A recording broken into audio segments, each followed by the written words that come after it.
तगड़ा गाना है, एकदम जबरदस्त, आप लोग को मजा आ जाएगा। 14 के होली बा, बहुत ग्राउंड लेवल पे आप लोग बजा रहल बन जाए गाना के, गर्दा कोई जे बन जाए सारा के सारा होली गाना।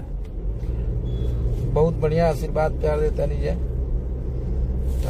आप सब प्यार आशीर्वाद बनौले रहिए और यही तरी आशीर्वाद प्यार बनैले रहिए अपना भाई पे, अपना हिट मशीन पे। और हमनी के लिखल गाना बहुत सारा आई, अभी अनुज भैया के चैनल से गाना आवे वाला बा, होली बार बहुत तबाही गाना।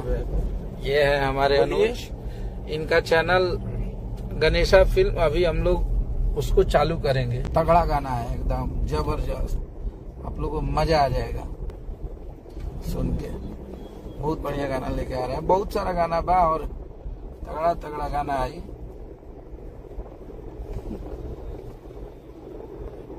चलिए, आप लोग का आशीर्वाद प्यार बना रहे और आप लोग ऐसे ही अपने भाई को प्यार देते रहिए। हर हर महादेव।